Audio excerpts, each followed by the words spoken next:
إن الحمد لله نحمده ونستعينه ونستغفره ونعوذ بالله من شرور أنفسنا ومن سيئات أعمالنا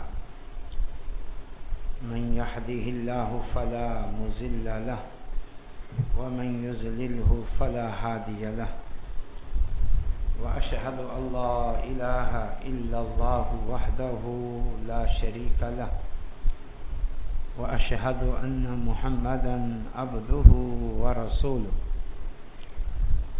أما بعد فأعوذ بالله من الشيطان الرجيم يا أيها الذين آمنوا اتقوا الله حق تقاته ولا تموتن إلا وأنتم مسلمون يا أيها الناس اتقوا ربكم الذي خلقكم من نفس واحدة وخلق منها زوجها وبث منهما رجالا كثيرا ونساء واتقوا الله الذي تساءلون به والأرحام إن الله كان عليكم رقيبا يا أيها الذين آمنوا اتقوا الله وقولوا قولا سديدا يصلح لكم أعمالكم ويغفر لكم ذنوبكم ومن يطع الله ورسوله فقد فاز فوزا عظيما. گزشتہ جمعے میں اتفاقی طور پر ایک موضوع شروع ہو گیا. ایک آیت کریمہ کو ہم نے موضوع سخن بنایا تھا. کچھ باتیں رہ گئی تھیں، آج ہم وہ عرض کریں گے. یہ باتیں اس موضوع کا تتمہ اور تکملہ ہے. اس سے انشاءاللہ تعالی بات پوری ہو جائے گی. وہ آیت کریمہ یہ تھی لقد من اللہ علی المؤمنین اذ بعث فیہم رسولا من انفسہم یتلو علیہم آیاتہ ویزکیہم ویعلمہم الکتاب والحکمہ وإن كانوا من قبل لفی ضلال مبین. اس کا ترجمہ یہ ہے، البتہ تحقیق بہت احسان کیا ہے اللہ نے مومنوں پر جب اس نے انہی میں سے ایک رسول بھیجا جو ان پر اس کی یعنی اللہ کی آیات کی تلاوت کرتا ہے اور ان کا تزکیہ کرتا ہے اور انہیں کتاب و حکمت کی تعلیم دیتا ہے، کیونکہ یہ لوگ اس رسول کی بعثت سے پہلے واضح گمراہی میں تھے.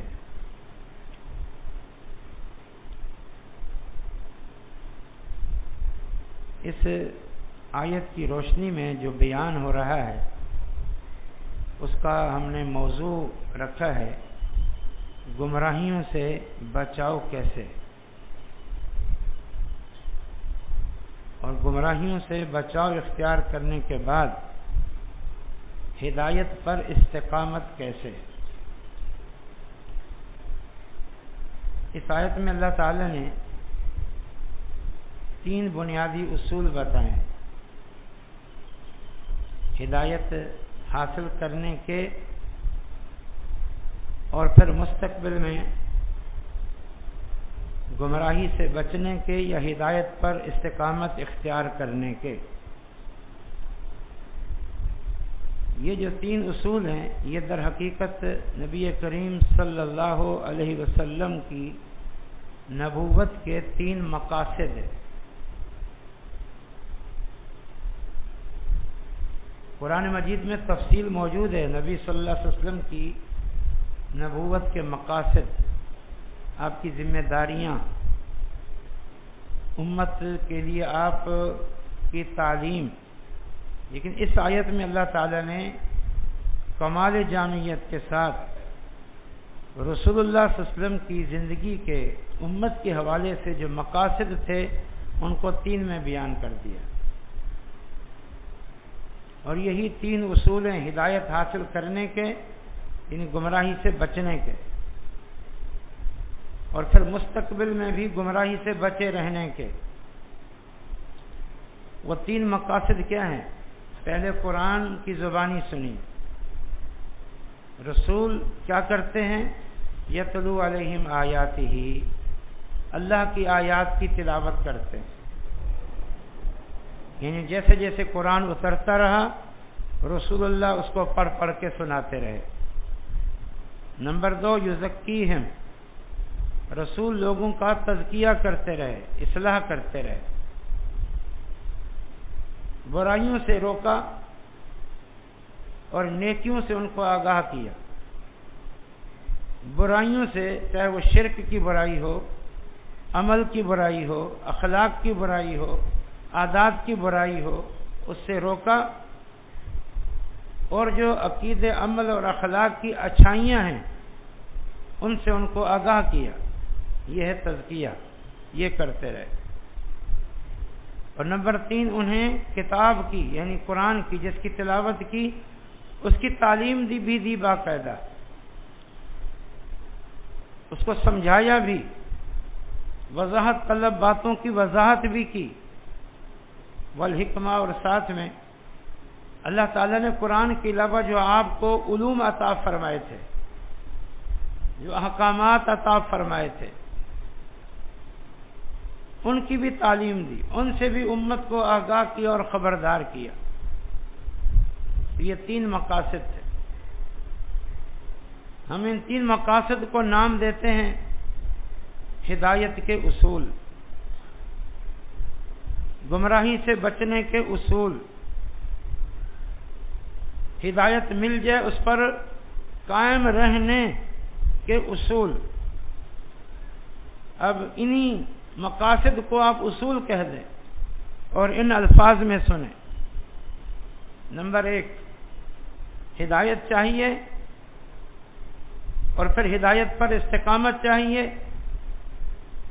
گمراہی سے بچنا چاہتے ہو اور آئندہ کے لیے بھی بچنا چاہتے ہو تو نمبر 1، قرآن مجید کی تلاوت ترجمے کے ساتھ، اسے زندگی کا معمول بنا دو، کیونکہ اللہ تعالیٰ نے یہ اصول بتایا۔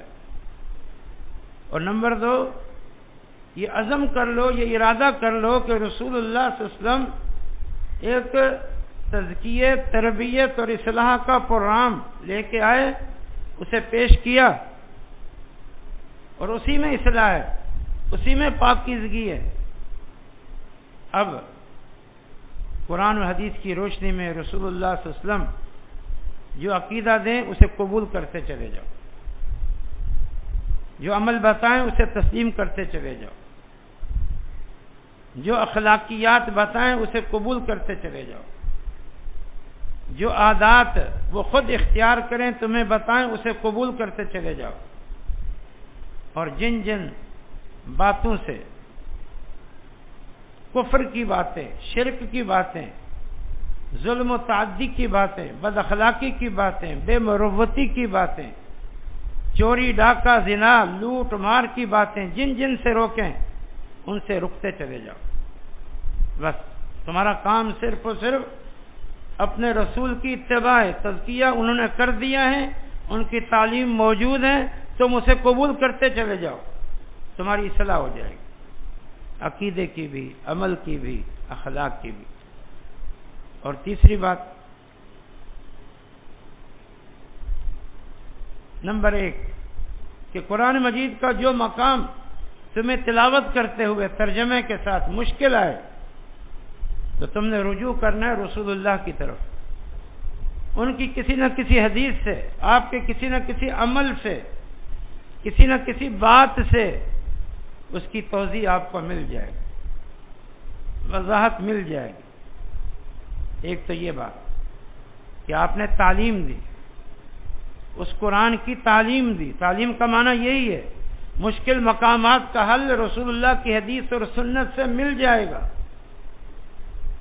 اور مزید یعلمہم الکتاب والحکمہ، رسول نے قرآن کے علاوہ بھی جو اللہ نے آپ پر جو علوم اور حکمت اور احکامات اور اخبار اتاری تھی، نازل کی تھی، تفصیل اتاری تھی، جو تفصیل قرآن میں نہیں ہے احکامات کی، اس کی تعلیم بھی رسول نے دی ہے اور یوں دین کو مکمل کیا ہے۔ اس لیے تم نے اس تعلیم کو جس کو سنت یا حدیث کہا جاتا ہے اسے بھی دین سمجھنا ہے، اسے بھی شریعت سمجھنا ہے، اور قرآن کے ساتھ یا قرآن سے جو علوم، احکامات، عقائد ملتے ہیں اس کے ساتھ رسول اللہ کی زندگی سے اور آپ کی سیرت سے، آپ کی حدیث سے بھی جو عقائد، جو اعمال اور جو احکامات ملیں اسے بھی دین سمجھو اور اسے قبول کرو۔ یہ ہیں 3 اصول جو اللہ تعالی نے بیان کی ہے گمراہی سے بچنے کے لیے، گمراہی سے بچ کر آئندہ کے لیے بھی گمراہی سے بچنے کے لیے، جیسا کہ میں نے گزشتہ جمعے ان الفاظ کو بار بار دہرایا تھا۔ اب آئیے ہم تھوڑا سا ان 3 اصولوں پہ روشنی ڈالتے ہیں۔ نمبر 1 تلاوت، ان اصولوں کو پھر سن لیں۔ تلاوت قرآن، تزکیہ نفس اور تعلیم و کتاب و سنت۔ نمبر 1 تلاوت، یہ تلاوت کا معنی پڑھنا، یہ تمام انبیاء کا وظیفہ رہا ہے کہ اللہ نے جو ان کو احکامات دیے، جو وحی اتاری، جو کتاب دی، سب سے پہلے وہ نبی اپنی قوم کے سامنے لفظ بلفظ وہ پڑھ کے سنا دیتا۔ چنانچہ قرآن مجید میں ہے، سورۃ الزمر کے بالکل آخر میں، جب جہنمی جہنم کے دروازوں تک پہنچیں گے اور جہنم کے دروازے ان کے لیے کھولے جائیں گے تو فرشتے ان کو مخاطب ہو کے کہیں گے، وَقَالَ لَهُمْ خَزَنَتُهَا أَلَمْ يَأْتِكُمْ رُسُلٌ مِّنْكُمْ يَتْلُونَ عَلَيْكُمْ آيَاتِ رَبِّكُمْ وَيُنذِرُونَكُمْ لِقَاءَ يَوْمِكُمْ هَذَا قَالُوا بَلَى وَلَكِنْ حَقَّتْ كَلِمَةُ الْعَذَابِ عَلَى الْكَافِرِينَ۔ تو فرشتے، جہنم کے دروغے، ان جہنمیوں کو دیکھ کر ڈانٹتے ہوئے کہیں گے، کیا تمہارے پاس تمہیں میں سے اللہ کے رسول نہیں آئے تھے جو تم پر اللہ کی آیات کی تلاوت کرتے تھے اور اس دن، اس قیامت کے دن سے تمہیں ڈرایا کرتے تھے؟ قالوا بلا، وہ کہیں گے کیوں نہیں، رسول آئے تھے اور اللہ کی آیات کی ہم پہ تلاوت کی تھی اور ہمیں اس دن سے ڈرایا تھا۔ یہ ہمیشہ یہ انبیاء کی سنت رہی کہ اللہ کے احکامات کو پہلے مرحلے میں امت کے سامنے حرف بحرف پڑھ کے سنا دیتے تھے۔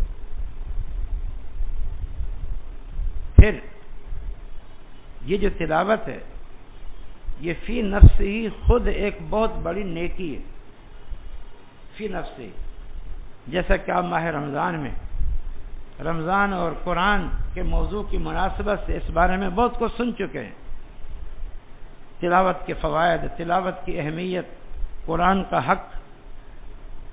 ایک آیت اور ایک حدیث یاد دہانی کے لیے سن لیں۔ اللہ تعالیٰ فرماتا ہے، اور یہ سورۃ فاطر کی آیت ہے، ان الذین یتلون کتاب اللہ واقاموا الصلاۃ وانفقوا مما رزقناہم سرا وعلانیہ یرجون تجارۃ لن تبور۔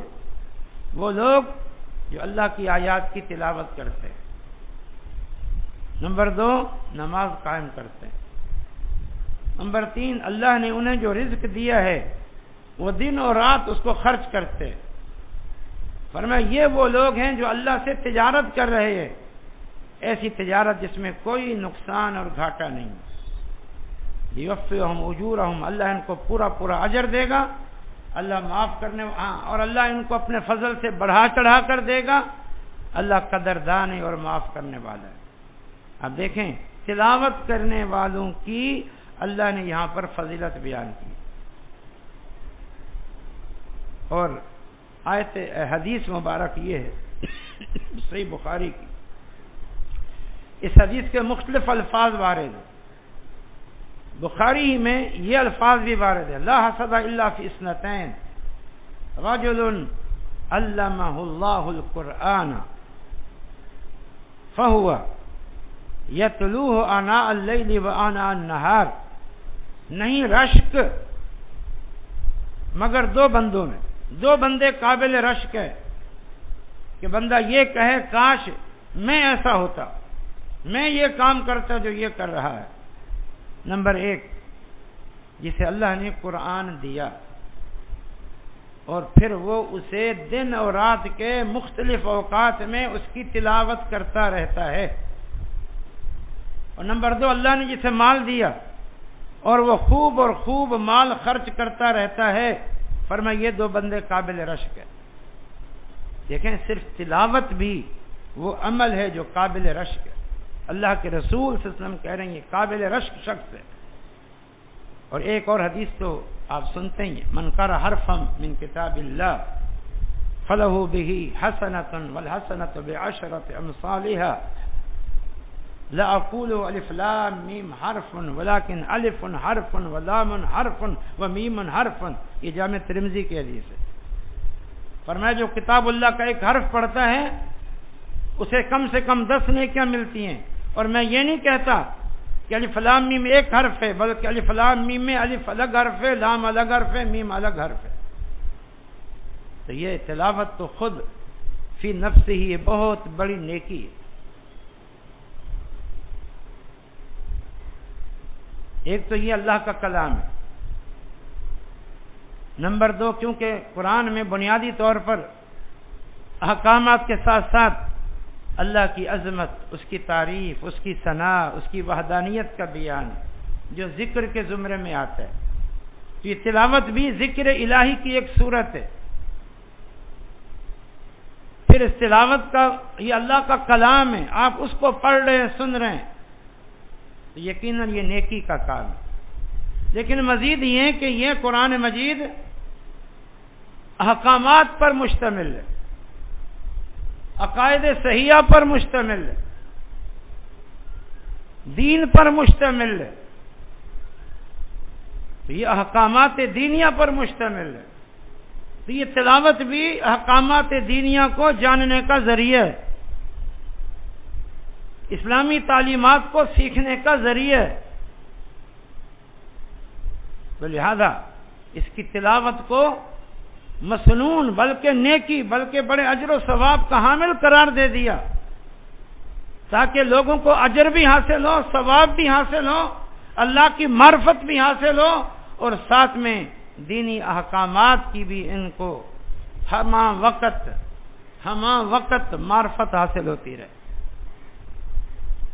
اس لیے یہ جو تلاوت قرآن ہے، اگر میں یہ کہوں تو بے جا نہیں ہے. یہ جو اللہ کے رسول نے تلاوت کی اور امت کو تلاوت کی تعلیم دی گئی ہے، تلاوت قرآن کے ذریعے در حقیقت پہلے مرحلے میں مقصد حیات، پیغام ہدایت اور احکامات الہیہ کا خاکہ امت تک پہنچایا جاتا ہے.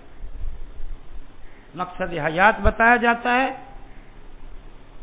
پیغام ہدایت بتایا جاتا ہے اور احکامات الہیہ بتایا جاتا ہے. پہلے مرحلے میں اختصار کے ساتھ یہ تلاوت قرآن میں پہلے مرحلے میں یہ کام مقصود ہے. اس لیے یہ ضروری نہیں ہے کہ تلاوت وہ کرے جو عالم ہو، یہ شرط نہیں ہے کہ تلاوت وہ کرے جو قرآن کی تفسیر جانتا ہو، یہ قید نہیں ہے کہ تلاوت وہ کرے یا ترجمے کے ساتھ وہ پڑھے جو فلاں فلاں فلاں علوم سے واقف ہو. تلاوت کرنا اور پھر تلاوت کرتے ہوئے ترجمہ پڑھنا ایک ہی بات ہے، ایک ہی بات. تو اس کے لیے کوئی شرائط نہیں ہے تلاوت کے لیے. اور اس کا مقصد یہی ہے تاکہ خاکہ دین کا، شریعت کا وہ لوگوں تک پہنچ جائے، اللہ کا تعارف اجمالی طور پر لوگوں تک پہنچ جائے، واضح و نصیحت کا پیغام اجمالی طور پر لوگوں تک پہنچ جائے. یہ تلاوت کے مقاصد میں، اس لیے پہلے مرحلے پہ اس کو ذکر کیا کہ عام آدمی کا کم سے کم تعلق تلاوت قرآن کے ساتھ، اور میں کہوں گا مع ترجمہ لازمی ہونا چاہیے، کیونکہ اللہ کے رسول نے پہلا کام یہ کیا کہ تلاوت کی. کن پر تلاوت کی تھی؟ صحابہ پر کی تھی، بار بار کی تھی. کیا ہم مسلمان نہیں ہیں؟ کیا ہم اس قرآن کو سننے کے حقدار نہیں ہیں؟ کیا ہمیں ضرورت نہیں ہے؟ کیا آج ہم پاک صاف ہیں، کوئی گمراہی نہیں، کوئی شرک نہیں، کوئی کفر نہیں ہے؟ کیا ہمیں ضرورت نہیں ہے؟ جس طرح صحابہ کو ضرورت تھی، آج بھی ضرورت ہے، قیامت تک ضرورت رہے گی. تبھی تو اس کی تلاوت کو مسنون اور اجر کا باعث اور بڑی فضیلت کا باعث قرار دیا، قابل رشد کام قرار دیا، تعریف کی اللہ تعالی نے. اس لیے اب وہ رسول اللہ کی تلاوت کردہ آیات اور قرآن مجید ہمارے لیے اس کو سننے یا اس کو جاننے کا طریق یہ ہے کہ ہم خود ترجمے کے ساتھ اس کو پڑھیں. بس سمجھ لیں اللہ کے رسول نے جو قرآن کی تلاوت کی تھی وہ ہم تک پہنچ گئی. اللہ کے رسول نے تلاوت کی، وہ اس قرآن مجید کی مجموعہ کی شکل میں آج ہمارے سامنے موجود ہے. صحابہ خوش نصیب تھے، اللہ کے رسول کی زبانی سنی، یہی الفاظ سنے. ہم بھی خوش نصیب ہیں، اللہ نے حرف بار محفوظ کر دیا، ہمارے سامنے ہیں، ہم اس کو پڑھ رہے ہیں. مقصد تو اس قرآن کو لینا تھا، اس میں جو بنیادی تعلیمات تھی اس کو حاصل کرنا تھا. وہ صحابہ کو بھی حاصل ہوا، رسول اللہ کی زبانی ہمیں حاصل ہو سکتا ہے، ہمیں اس پر پڑھ کر. اس لیے اس کو معمولی نہ سمجھا جائے. گویا یہ تلاوت قرآن بھی ہے اور دینی احکامات سے آگاہی بھی ہے. لیکن یہ کب ہوگی؟ جب ہم لوگ جو عربی سے ان واقف ہیں وہ جب اس کو ترجمے کے ساتھ پڑھیں. تو تلاوت بھی ہے اور ان میں احکامات الہی ہیں، ان سے آگاہی بھی ہے، اور یہ ہے اصلاحی پروگرام کا پہلا نقطہ ہے، پہلی بنیاد ہے، پہلی اساس ہے. مسلمانوں کم سے کم اتنا تو کر لو.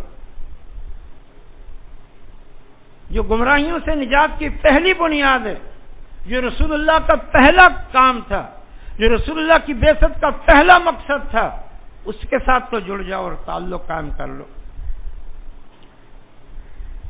ایک آیت آپ کو سناتا ہوں جس میں یہی پہلو نظر آتا ہے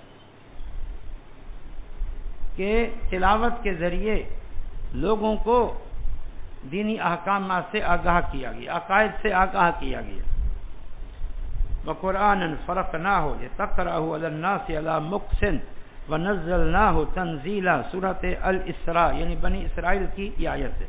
اللہ تعالیٰ فرماتے ہیں یہ قرآن ہے جسے ہم نے ٹکڑوں ٹکڑوں میں اتارا ہے، تھوڑا تھوڑا کر کے اتارا ہے، تاکہ آپ لوگوں پر تھوڑا تھوڑا کر کے پڑھیں. تھوڑا اترے گا، تھوڑا پڑھیں گے. اور ہم نے اس کو نازل کیا ہے، پھر دوبارہ اللہ تعالیٰ نے کہا تھوڑا تھوڑا کر کے. یہ کتنا بڑا احسان تھا. تھوڑا اترتا، اللہ کے رسول پڑھتے، ایک خاکہ عقائد کا، اعمال کا، اخلاق کا، دینیات کیا لوگوں تک پہنچ جاتا. پھر آپ صلی اللہ علیہ وسلم اگلی آیات پڑھتے، پھر وہ دینی تعلیمات کا خاکہ پہنچ جاتا. پھر اگلی آیات پڑھتے، پھر نئے احکامات پہنچ جاتے. یہ تلاوت ہو رہی تھی اور احکامات دینیہ لوگوں تک، امت تک، صحابہ تک پہنچ رہے تھے. اور یہ جو قرآن مجید کی بعض صورتوں کی فضیلت ہے، بعض آیات کی فضیلت ہے، بعض صورتیں نبی صلی اللہ علیہ وسلم کثرت سے پڑھا کرتے تھے، ان میں بھی یہ نقطہ پنہا ہے کہ ان صورتوں کے ساتھ خاص تعلق کرو، اختیار کرو. ان میں خاص علم ہے، ان میں بہت اہم علم ہے، بہت ضروری باتیں ہیں ان کے اندر.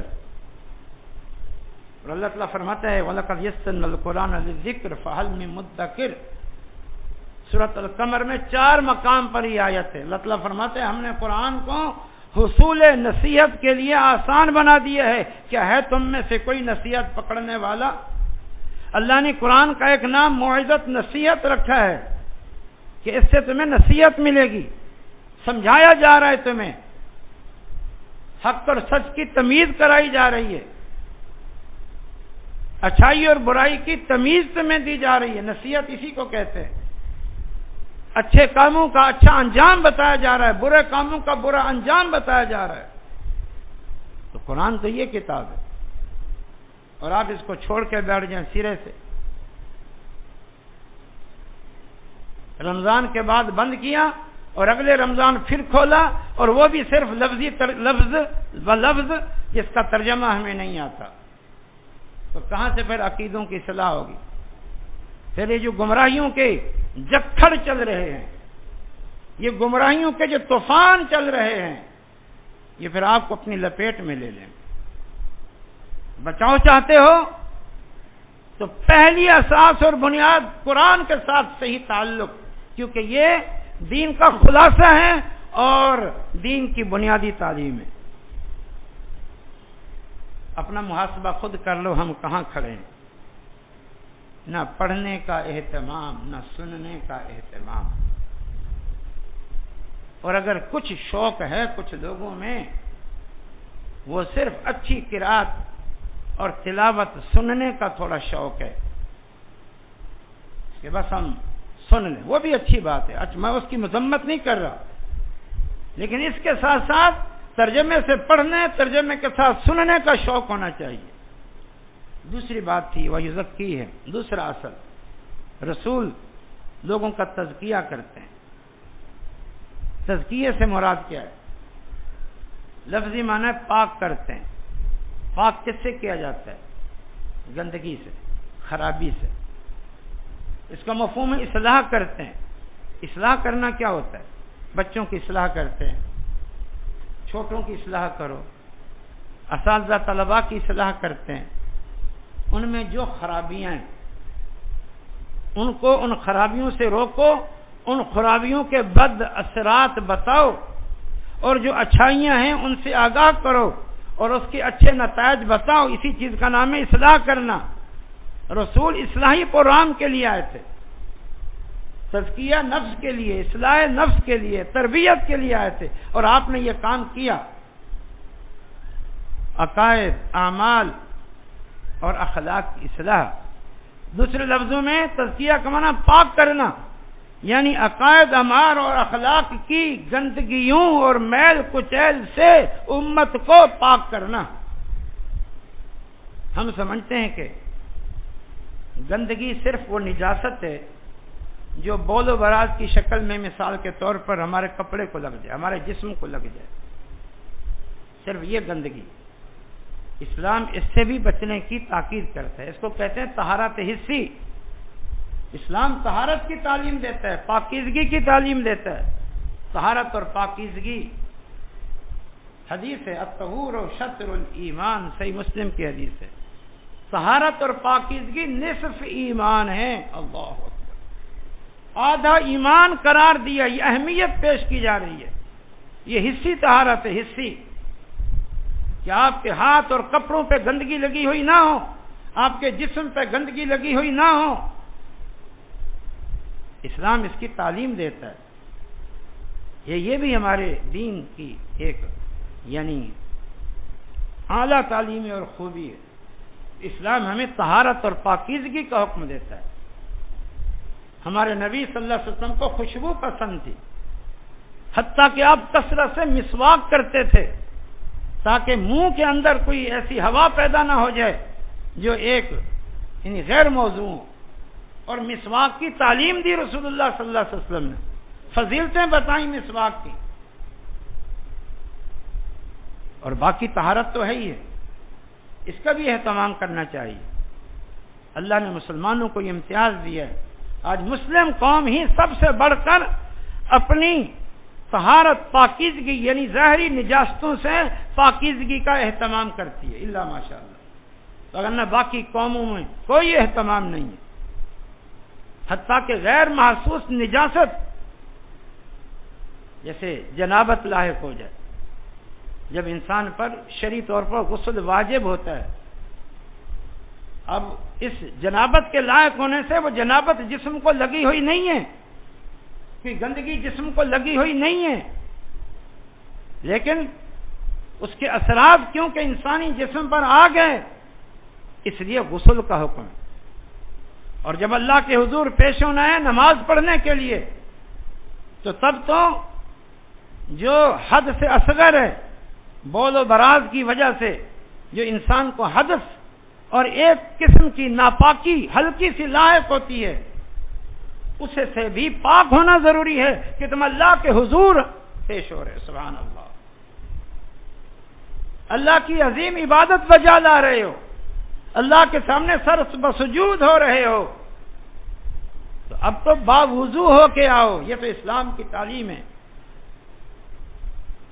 تو اسلام میں صرف یہی طہارت نہیں ہے کہ نہاؤ دھوؤ خوشبوئیں لگاؤ، قیمتی صابن استعمال کرو، قیمتی شیمپو استعمال کرو، اعلیٰ درجے کی خوشبوئیں، اعلیٰ درجے کی خوشبوئیں استعمال کرو، اس ظاہری نجاست سے اپنے آپ کو بچاؤ، لیکن جو مانوی نجاستیں ہیں کفر کی، شرک کی، بدعات کی، فسق و فجور کی، کچھ کا تعلق دل سے ہے، کچھ کا تعلق عادات سے ہے، کچھ کا تعلق اعمال سے ہے، اخلاقیات کی، تہذیب و تمدن کی گندگیاں ہیں، اس حسینے کے ساتھ لگائے پھرو نہیں۔ رسول اللہ صلی اللہ علیہ وسلم وَيُزَكِّيهِمْ اصلاح کرنے کے لیے آئے ہیں۔ جس طرح آپ صلی اللہ علیہ وسلم نے شرک سے ہٹا کر توحید پر قوم کو لگایا، امت کو لگایا، اسی طرح بد اخلاق و بد اطوار قوم کو اخلاق و کردار کی بلندیوں تک پہنچا دیا۔ صحابہ کی صورت میں ان کی تربیت اور تزکیہ کر کے، ان کے عقیدے، اخلاق، عادات، تہذیب کی اصلاح کر کے اس قوم کو جو اسلام سے پہلے عالمی طور پر انتہائی بد عقیدہ، بد اخلاق، بد کردار قوم تھی، انہیں پوری دنیا کے لیے نمونہ بنا دیا، مثال بنا دیا، بہترین قوم بنا دیا ان کو، حتیٰ کہ وہ اس امت کے بھی افضل لوگ بن گئے، اور سابقہ جو امتیں گزری ہیں ان میں سے بھی افضل لوگ بن گئے۔ ایسی اللہ کے رسول صلی اللہ علیہ وسلم نے ان کی تربیت اور ان کی اصلاح کی۔ چنانچہ دو حدیث، ایک حدیث اور ایک آیت سنی، آیت کریمہ یامرہم بالمعروف وینہاہم عن المنکر، سورۃ اعراف کی آیت ہے۔ رسول لوگوں کو اچھی باتوں کا حکم دیتے ہیں، جس کو ہم عرف میں نیکی کہتے ہیں، بری باتوں سے روکتے ہیں جن کو ہم گناہ کہتے ہیں، یہ رسول نے کام کیا۔ یامرہم بالمعروف وینہاہم عن المنکر، جس چیز کا حکم دیا وہ معروف تھی، اصلاح کی کہ یہ اس کو اختیار کرو، جس چیز سے روکا وہ برائی تھی، نجاست تھی، گندگی تھی، اس سے روکا کہ اس سے بچ جاؤ، اپنی اصلاح کرو، یہ کام رسول اللہ نے کیا۔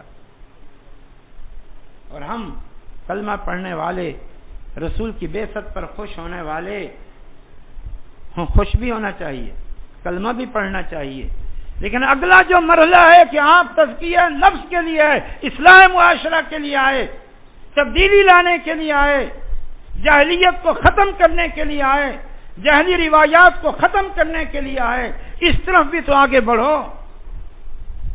قرآنی تعلیمات کی روشنی میں، خود رسول اللہ کی سیرت کی روشنی میں، خود رسول اللہ کے فرامین جو احادیث بھری ہوئی ہیں اس کی روشنی میں اپنے عقیدے، عمل، اخلاق، کردار کی اصلاح تو کرو، تاکہ ہم ہر قسم کی گمراہی سے بچ جائیں۔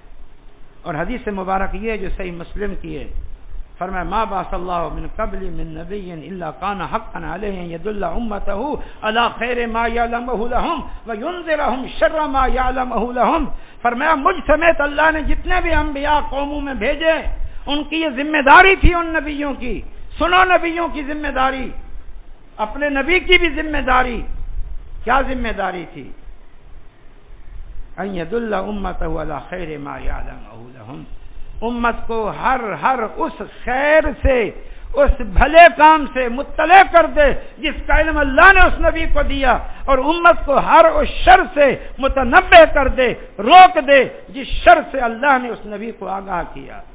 تو نبی تو اس لیے آئے تھے، یہ اصلاحی کام کرنے کے لیے آئے تھے۔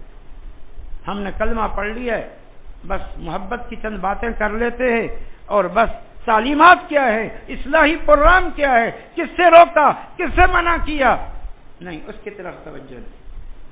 خواہشات کی پیروی ہے، ہندوانہ رسوم کی پیروی ہے، مغربی تہذیب و تمدن کی پیروی ہے، دیکھا دیکھی کی بات ہے۔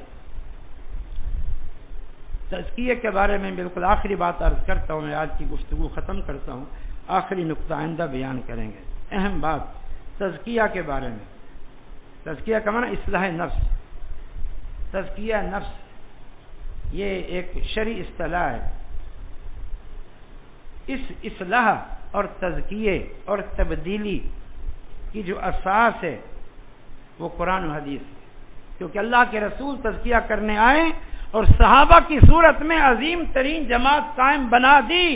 اب وہ آپ کے تزکیے کا پروگرام بھی قرآن و حدیث کی صورت میں موجود، اور تزکیہ یافتہ عظیم جماعت صحابہ بھی موجود۔ اب تزکیے کی بنیاد قرآن و حدیث یا صحابہ کرام کی جماعت ہے، اور کوئی ذریعہ نہیں۔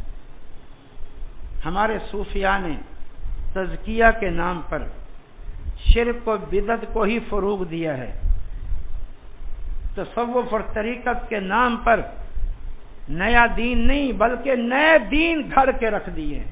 یاد رکھو، کچھ ساتھیوں پر یہ میرے جملے بھاری گزریں گے، ان کو اس چیز کا ادراک ہی نہیں ہے۔ ان سب کا صوفیوں نے دین میں کیا بگاڑ پیدا کیا ہے، نت نئے طریقے اور سلسلے جاری کر دیے ہیں۔ معلوم نہیں یا تو وہ قرآن و حدیث سے پلڑے درجے کے جاہل تھے، یا ان نالاکوں کو رسول اللہ صلی اللہ علیہ وسلم کے اصلاحی اور تزکیے کے پروگرام سے نفرت تھی اور وہ پسند نہیں تھا اور اس کو کافی نہیں سمجھتے تھے۔ اگر اپنی اصلاح اور تزکیہ چاہتے ہیں تو بھی قرآن اور حدیث کو پڑھیں، مطالعہ کریں اور اس کی روشنی میں اپنے عقیدے اور عمل کی اصلاح کریں۔ آخری نقطہ رہ گیا ہے وَيُعَلِّمُهُمُ الْكِتَابَ وَالْحِكْمَةَ، آئندہ بیان کریں گے۔ اللہ تعالیٰ سمجھ کی اور عمل کی توفیق عطا فرمائے۔ اقول قولی ھذا وآخر دعوانا الحمد للہ رب العالمین۔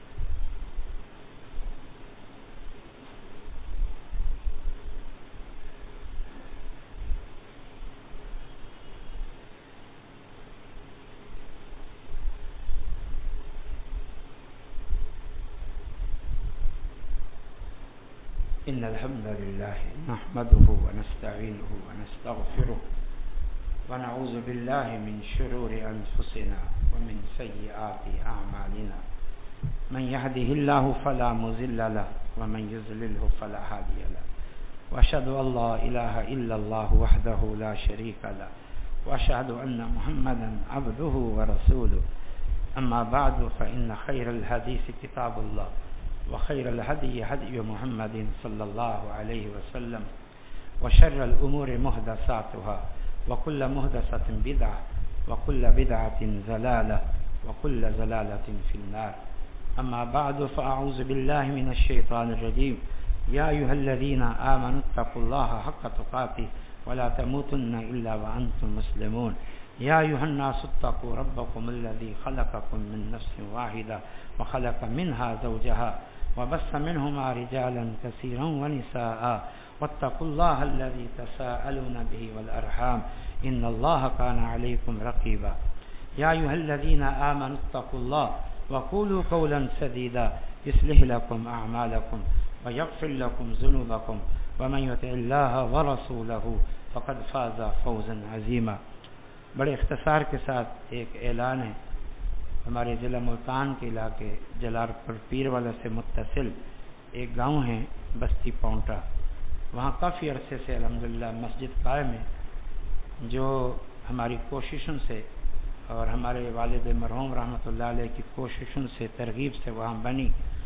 یہ ساتھی ہم سے رابطے میں ہیں اور ہمارے آبائی علاقے کے قریب ہیں، اس لیے جب بھی چھٹیوں پہ جاتے ہیں یہاں جانا ہوتا ہے۔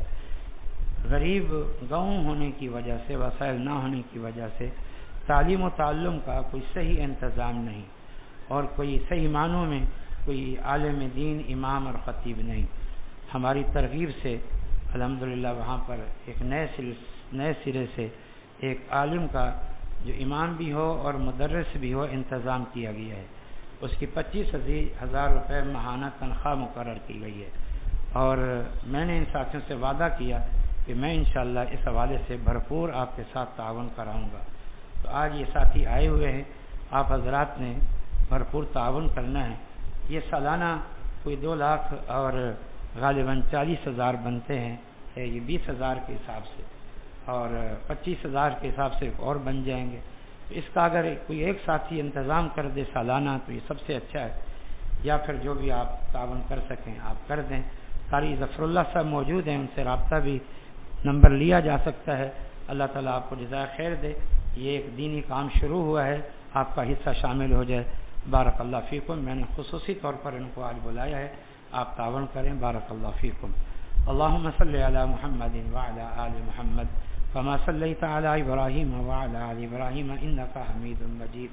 اللہم بارک علی محمد وعلی آل محمد کما بارکت علی ابراہیم وعلی آل ابراہیم انک حمید مجید۔ اللہم انصر من نصر دین محمد صلی اللہ علیہ وسلم واجعلنا منہم واخذل من خذل دین محمد صلی اللہ تعالی علیہ وسلم ولا تجعلنا منہم۔ عباد اللہ رحمکم اللہ، ان اللہ یأمر بالعدل والإحسان وإیتاء ذی القربى وینہی عن الفحشاء والمنکر والبغی یعظکم لعلکم تذکرون۔